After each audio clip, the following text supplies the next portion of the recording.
Uncle Shannon.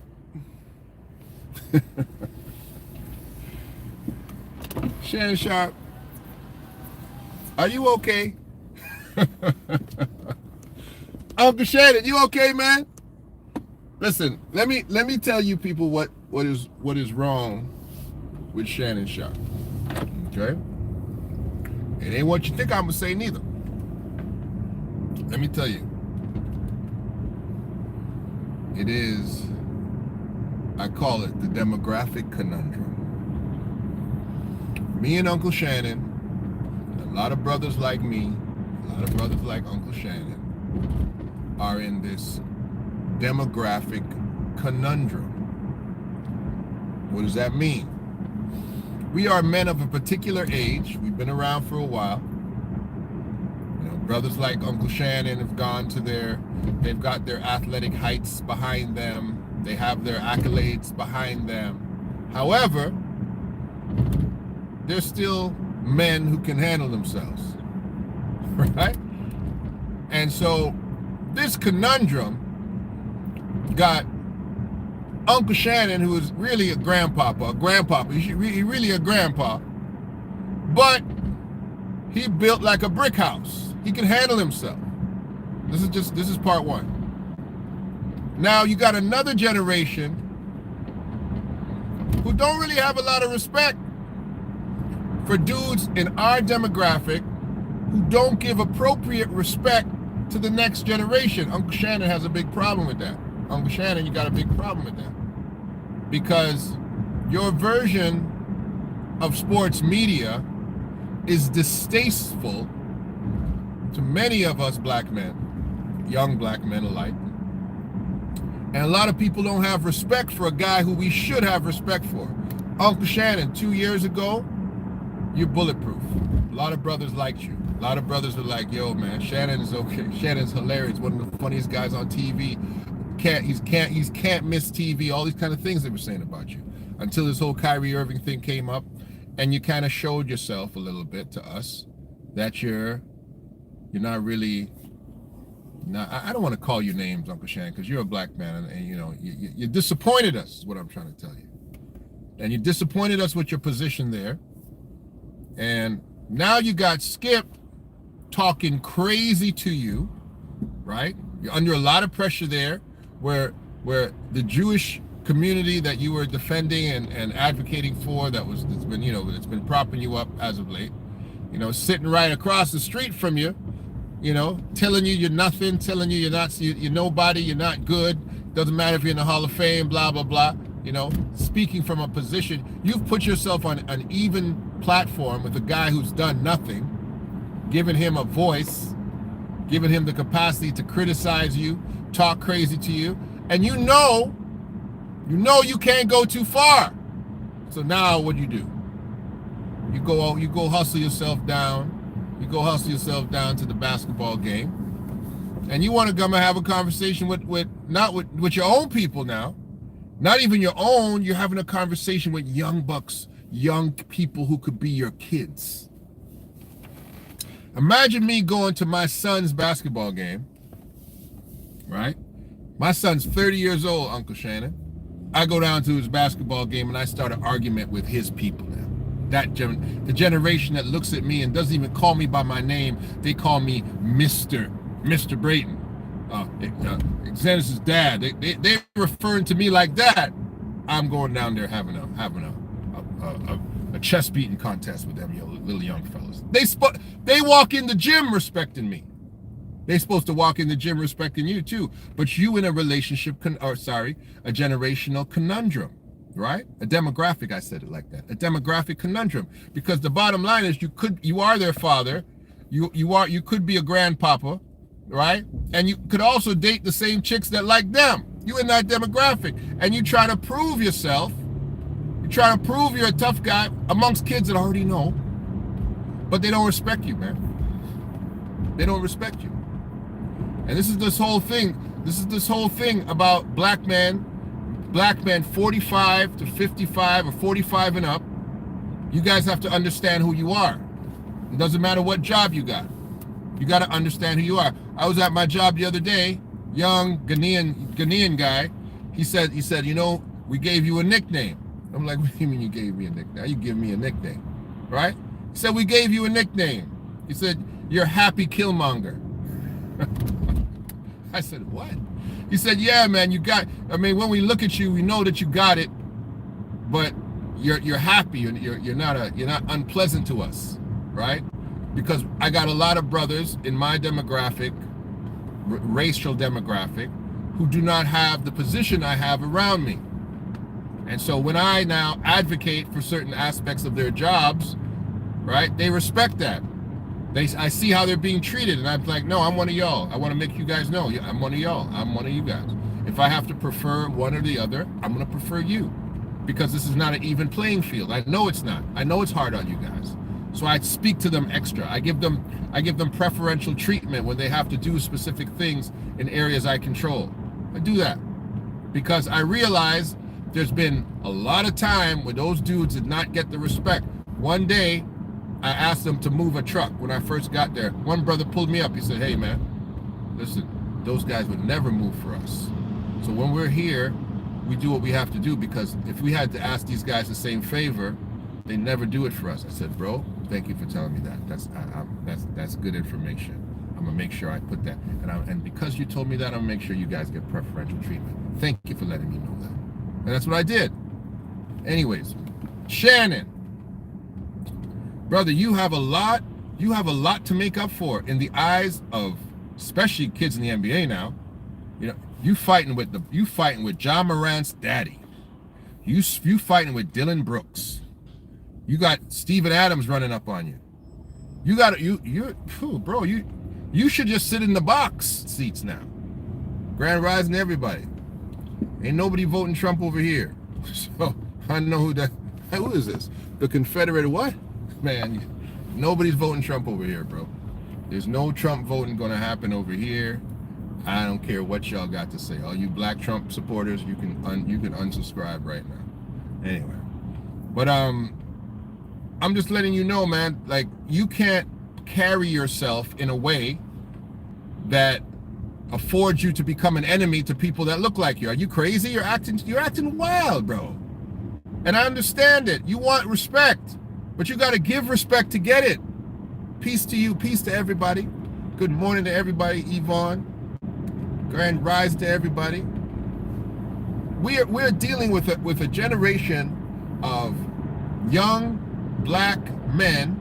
And when I say young, I'm saying 55 and under, that are still fighting for a certain level of respect. And there's a 35 and under demographic that expects men like Shannon Sharpe to be their advocates, their supporters, not to be guys who are pushing up their chest and pointing across the court. That's not the method, bro. If Dylan Brooks is a Canadian kid too, so he's a little bit different.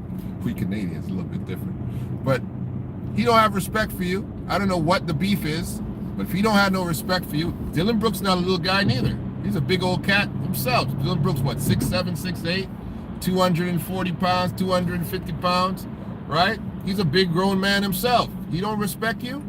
You can't fight that out. That's not gonna happen. Come over here. I bet you won't. Listen, Uncle Shannon. Listen, man, you got a lot of stress on you, bro. I think you personally need a timeout. That's what I think. I think you need a timeout. I think you need to go into your own mano a mano podcast mode. I think you need to just do this thing by yourself for a minute, because clearly you and Skip ain't getting along. You can't even go to a basketball game and keep your decorum. What is going on? Maybe you need to speak to somebody, bro, because you're getting a little bit out of pocket now. For those who don't know what I'm talking about, Shannon Sharpe the other night had a beef. He was sitting at a basketball game, and he was, for some reason, getting into an argument with a player who was on the court, Dylan Brooks, and it escalated. Dylan Brooks plays for the Memphis Grizzlies. And Ja Morant's father, who was, Ja Morant's father, who's also, but Ja Morant's also a member of the Memphis Grizzlies. They all came for Shannon. It was like this brouhaha that came for Shannon. And Shannon Sharpe, trying to show that he's a real knuckle, right? That he's not backing down to anybody. And it became a big thing, and it's embarrassing because when you think about the fact that these guys now, you've moved from being an athlete, Shannon Sharpe, now you're part of the media, sports media culture. You're not supposed to be having fights with dudes on the sidelines. The white media doesn't do that. The white media doesn't. And somebody tried to criticize these players because they say, the players don't go out there and fight, these white media guys when they start talking. Well, conversely, our brothers in media should not be out on the sidelines antagonizing black players. Like, you a big man now, bro. Yeah, Charles Oakley treatment is what they need to give him. They need to pick him up and throw him out the doggone arena. Charles Oakley, they actually disrespected Charles. Charles Oakley is actually part of the basketball family, went back to his Knicks, and they treated him terribly. Treated him horribly. Told him he couldn't walk through particular exits and all kind of crap. But Shannon Sharpe's a football player, and he's never been part of basketball culture. He's just a person who talks about basketball. You don't know nothing about being an NBA player. He's just a LeBron, glorified LeBron fanboy. So he doesn't deserve respect around a basketball court, to be honest with you. He's not Oakley. Oakley's a real basketball legend. Shannon Sharpe is not. Oakley played with Jordan. Oakley played with Ewing. Shannon Sharpe doesn't have those level of credentials. Doesn't have that. Nobody should respect Shannon Sharpe around a basketball court just because he's Shannon Sharpe. Doesn't have it. Period.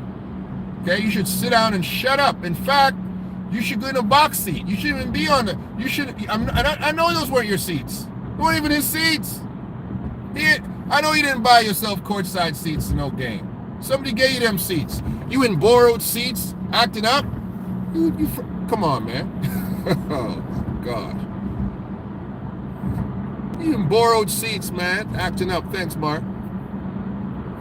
You got to be out your doggone mind, bro. You a black man. You carrying the responsibility of a generation. When people see you, they're like, hey, there go Uncle Shannon. You're an international dude now. You got a big show. You can't be out here dragging the community. You weren't fighting for your honor. Who are you fighting? You fighting other brothers on the side. You're making us look crazy out there, Shannon. Why? And then you out there, and then you probably out there whistling and winking at the white cheerleaders because we know that's your flavor. So, bro, you gotta pick a side because we don't get it. We don't understand. I don't get it. I don't understand what the point was. I don't understand what you were trying to defend. Now, we know you're a real dude. I know. Listen, Uncle Shannon Sharpe ain't no guy that you just walk up on the street and punk off. We know that. We understand that. Okay, I'm gonna give you that. You're not some.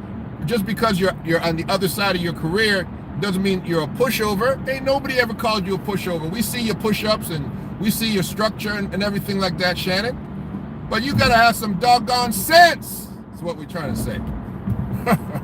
You gotta have some sense, man. You gotta have some common sense. Black men who meet other black lions, check it. We have respect for each other, even if it's a situation that,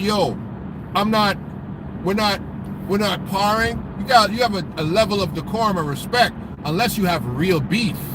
If you got a real beef with somebody because they did something really bad to you, then okay, I get it.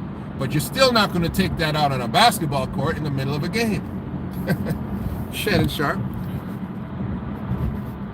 This one out of a Lakers game? No, I don't know, man. I don't know. I know they were playing. I know the Memphis Grizzlies were playing because, like I said, I'm not really watching the NBA like that right now.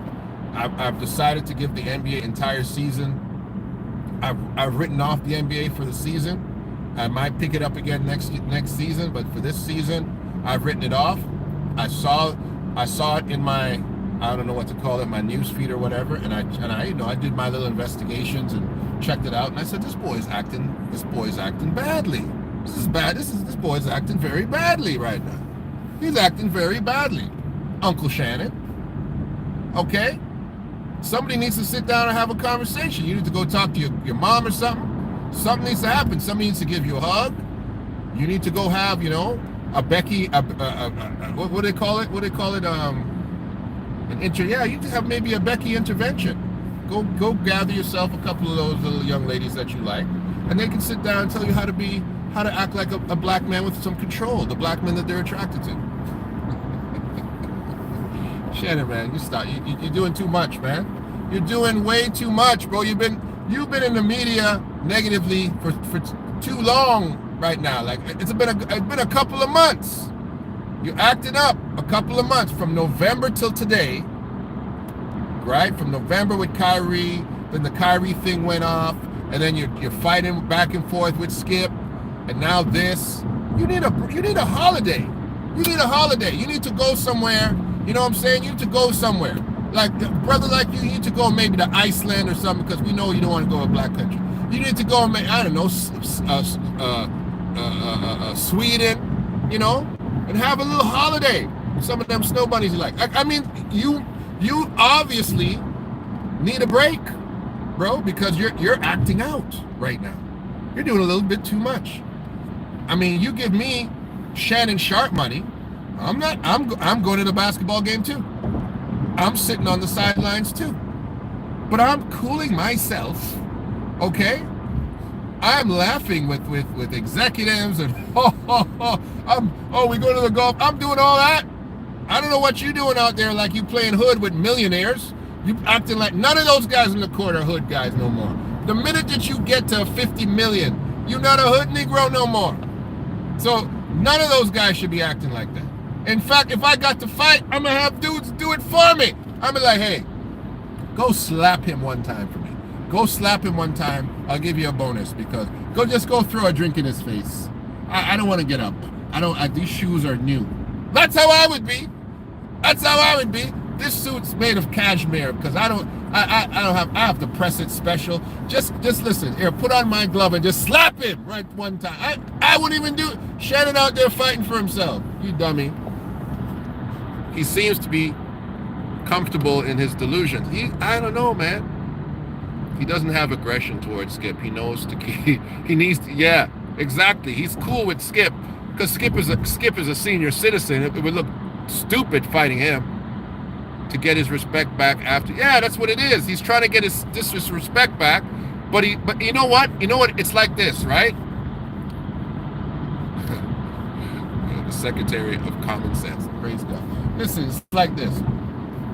I had a situation where a person had an argument with a member of their family, right? That person's close to me.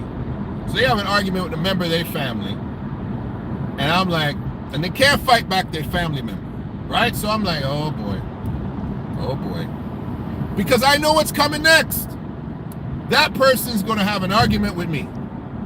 And I said, listen, I said it right in advance. I said, listen, I just want to let you know, I love you, but every time you have an argument with that member of the family, you come back and beat me up. I know I'm not going to have argument with you. I'm just saying.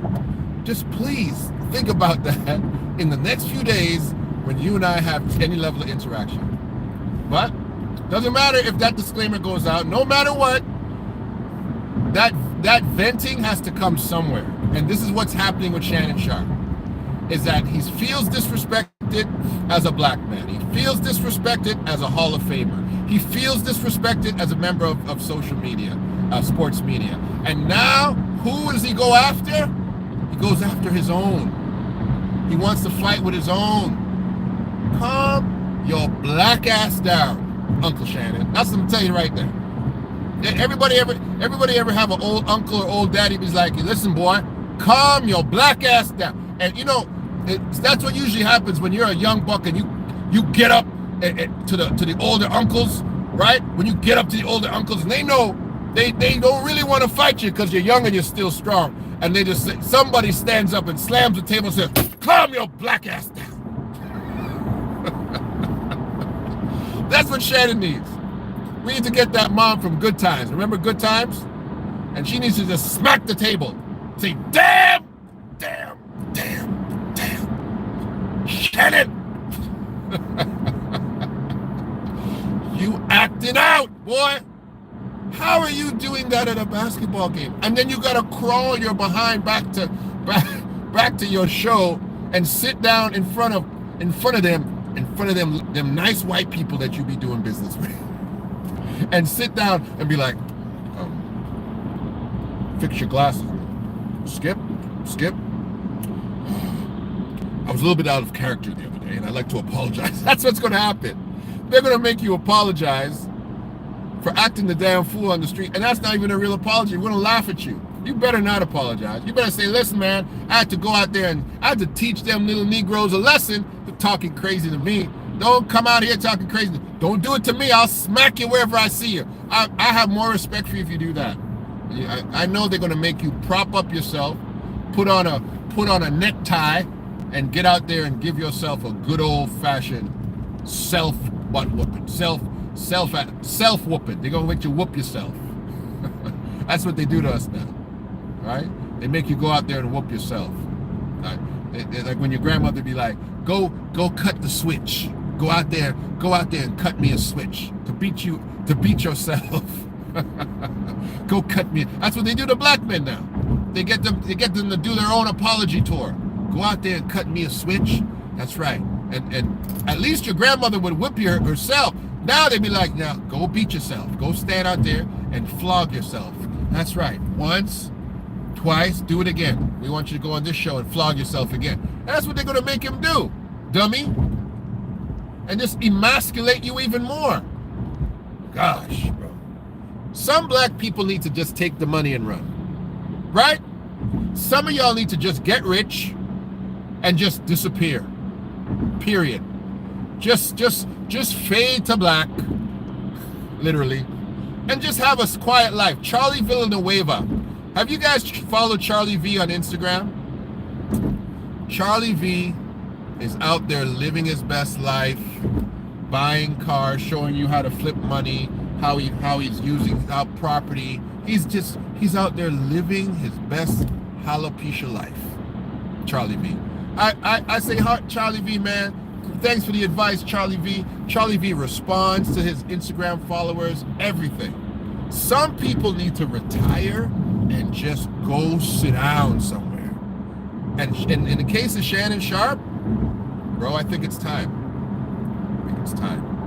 If I was an exec somewhere, if I was some kind of exec, if I was a white Jewish man with billions of dollars and you represent my brand, let me say it like that. Let me say how I want to say it. If I was a white Jewish man and you're representing my brand as one of my pet Negroes, I would put you out to pasture. I'd be like, well, listen here, it's been wonderful. It's been great. I think we had a good run. Yeah, I think we had a good run. Yeah, we're going to find a new Negro to talk with, Skip. But, yeah, I think we're done here. Shannon Sharpe. I think that's it, bro. Big people should stay honorable. Yeah! That's what should happen, Yvonne. He may have what? To make a cameo. He might. Oh, the ratings will be fantastic on Monday. Because we're going to be sitting like this, see what Shannon's going to do. We're going to be like, we're going to be sitting there eating popcorn, figuring out, oh, what's Shannon going to say? That's what we're going to be doing. Wow. I appreciate you. I'm glad you enjoy the content. I don't put up enough of it. I've been so doggone busy lately. But I want quality content all the time. And I'm sorry if I'm not putting out as much content as I was, but I like it to be quality content. I want it to be inspired content, you know? But Shannon, brothers like you inspired me. I can't lie. Because Shannon is the perfect balance between accomplishment, career ascent, and self-depravity, right? And it's not just self-depravity. It is the depravity of a generation and a people. Listen, the other day at this little company I was working at, I like to have those disclaimers so people can't say I'm talking about them. This company once told me, hey, you know what, you're hiring too many blacks. Literally. And I looked around, I said, really? And I said, listen, other than my division, please tell me another place in this company where black men are being hired. Because the company had one other brother, and then they had two black women in a couple of areas. But one other brother in a different division, not as a manager or anything, not as a supervisor, he was just there. And in multiple divisions, my division, black men in positions of leadership. Everybody got quiet. And I said, then, until you guys actually practice true diversity, never have a conversation with me about being diverse. Because I'll say it, this is why I brought this up. Diversity, and black women, I'm not here to fight with you, but true diversity starts when black men are in positions of leadership.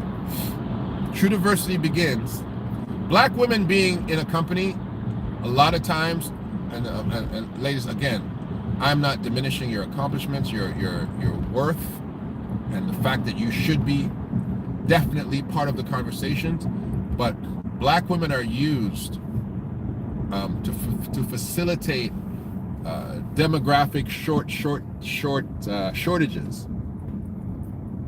But when you put black men in power, you're really a diverse company. Diversity begins when black men are in positions of power or in numbers.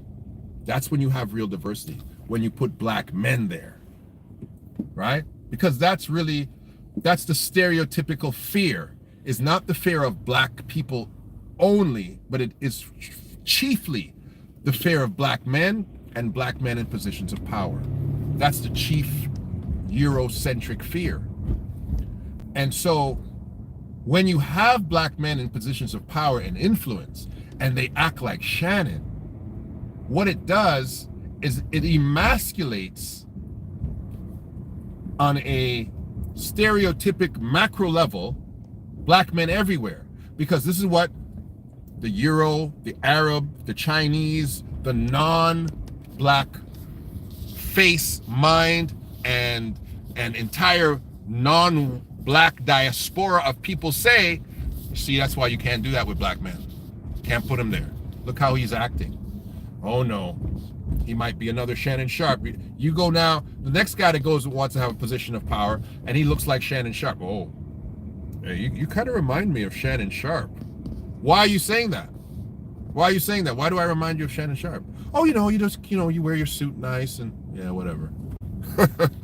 So once you now start showing your black behind, you now start dragging all of us down with you because you're articulate, you're insightful, you're funny, you're charismatic, you're good looking, you look good in a suit, you're handsome. And so all of those great things that make up your success, they also carry over when you show your behind. And now it's acquainted to us. Oh yeah, look at Shannon Sharpe. Yeah, he's a good-looking, smart black guy, but look how he acts.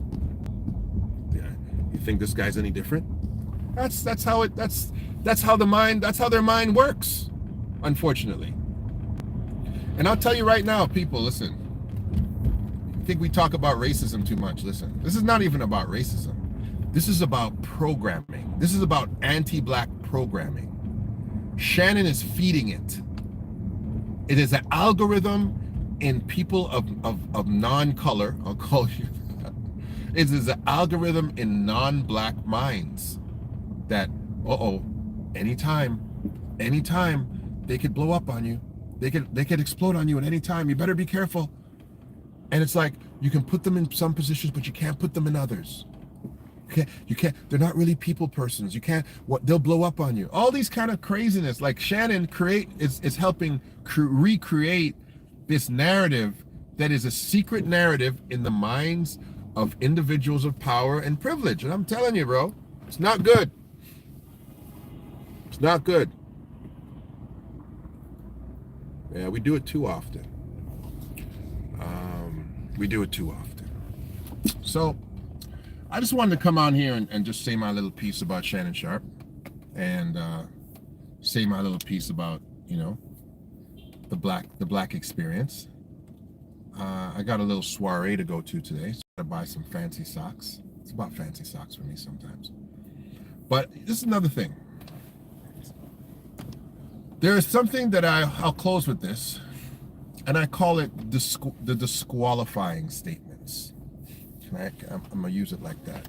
Somebody came on here talking about my pouch the other day too, about am I wearing a purse. Some of y'all need a Shannon Sharpe slap, eh? Okay, a brother can't put on a I call it a saddlebag. Some of y'all need a smack sometime, because I get some people on here, boy. The statements that I see on here, no wonder Shannon don't have the self-control I have. Maybe that's why, you know. But the disqualifying statements. I always used to say this. I don't know if brothers echo this with me, but I don't give people disqualifying answers within the first 72 hours of knowing you. When I was on that scene, the dating scene, and I also don't do it in public forums either, right? And these are what disqualifying statements are. I'll take it further into what Shannon is. Acquiescing doesn't help. The straight black male image. Shannon and Terry Crews are good example. Yeah. Terry Crews put on a dress. The second you give him $50, he put a dress on for you and a wig. Let me see here. So many black people talk about much love, God, their religion, or money. They allow themselves to be disrespected by those people just so they can keep money. Yep. It's true. Disqualifying sentences. Okay, so brothers, this is important, and ladies, you know, this is important for you too. You all don't let people do this to you, because it's part of how it's really an undermining of you. Period. So in the dating scene, right? And you can do it, and this is really something for black people in general, and especially on the corporate level, especially on the networking level. Don't let people do this to you. Okay, so you meet a woman, and first thing she says, "Hey, what kind of car do you drive?" Right? I mean, we're just getting to know each other, right? What kind of car do you drive? Disqualifying sentence. What she's trying to establish. She's trying to establish your money level, right? Next question. How old are you? Either you like me or you don't like me. That's either you're like, you know, you meet somebody, it's like, hey, how you doing? I'm good. How are you? I'm good. How old are you? No. Wait. You want to ask me how old I am as one of the first things out of my mouth, meaning you're good looking, but I can't really detect how old you are, because she's qualifying whether or not she has a date range, an age range of what she dates. Disqualifying question. Don't answer that, right? Similar to something a man would never come up to a woman and say, hey, you look nice. How much do you weigh though? Like, that's what? You will answer those kind of things. Disqualifying question. Let me just go another step further. So how old are you? How many kids do you have? Right? As something that somebody asked you in the first, like I said, 72 hours of meeting you. First 72 hours of meeting you. All these things are disqualifying sentences or questions. Because what somebody has said, well, you know, I don't really date women with kids. I don't really date men with kids. I only date men a certain age category. If you're not driving a luxury vehicle, you probably don't have the capacity to provide for me and give me the things I need. All those things are things that allow people to not get to know you, but to disqualify you before they actually learn who you are, right? Okay. What do they do in the job market? They ask you questions like, do you have a criminal record, right? They want to know that, because those are disqualifying things. Do you have a criminal record? You know, do you have a valid driver's license for certain jobs, all right? And all these other questions that are part of disqualifying you from being eligible for the job. Okay. But then there's something that I refer to as disqualifying behaviors, right? They're trying to detect your cultural leanings. They can't detect that on a resume, right? Somebody could graduate from Harvard, right? Had great jobs in their past, right? But they're still a problem in the workplace, or they still have issues. They still have ghetto leanings or whatever. So there are certain behaviors that you have to make sure are not part of these disqualifying things when you are a black person of prestige, or a black person that carries a level of panache in the public sector, or you have a management role. You have to be, there's certain things that you just cannot do that will disqualify you, and even if you have the job, it might disqualify the person coming after you, right? It might disqualify you from further advancement in the company, right? And of course, the list for stuff like this is long, right? So for women, it's dress, right? What do you dress like when you go to work? Are you dressed too sexy? For men, and I would say black men, for me, it would be slang in the workplace, or using profane language, right? Things like that create disqualifiers. Now, why do I bring all of this up, which is a whole other conversation? Because Shannon, as an image of blackness, by his behavior, he is acting as a disqualifier for an entire group of people. As a black man who acts like that, he now puts all of us in a disqualifier bucket. He makes us look bad. And now people say that type of black person is not qualified. We disqualify them. So they will be looking for earmarks that you are Shannon-like, right? It disqualifies you from being part of the conversation of being part of corporate America, corporate Canada. So this is why conversations like this are important, because this is where the rubber hits the road. If you are going to the white boardrooms to make your income, if you are knocking on the doors of white corporate Canada and corporate America to make your income, you have to understand that behind that knocked door are minds that are looking at culture and evaluating you according to the culture that they see. And unless you're going to work for yourself in a bubble, in a vacuum, where you are not required to need them, and you can start putting tattoos on your face, and you can talk any kind of way. If you're a rapper, and you can do that, you know, you can, absolutely. You don't have to listen to nothing. Everything I said means nothing, right? If you got your own money, making your own money your own way, everything I said means absolutely nothing. You can write F-U on top of your forehead and walk around. But if you are not, if you are an individual who requires, and most of us do, from Kyrie to Shannon, you require corporations to say, I want to lend my brand to you. You got to be careful not to disqualify you and us collectively. You understand what I'm saying? That's all I got to say to us. Love, peace, and hair grease. This is the brown skin assassin, shooting, never passing. I don't miss. I'm like William Tell. It's Del K. Brereton. This is The Real Spiel. Tell somebody about The Real Spiel. Share and become a member. Become a subscriber. Share this video. And Uncle Shannon and all the Uncle Shannons of the world, we're depending on you, man. You can't drag us down. You can't drag us down like that. You've risen up to a certain level. You got to stay at that level. Those conversations that you want to have with members of the community in harsh ways, you got to have them behind closed doors, just like white folks do. Or have your lawyer talk. That's how we talk. All right? We'll talk to all y'all soon. Bye-bye.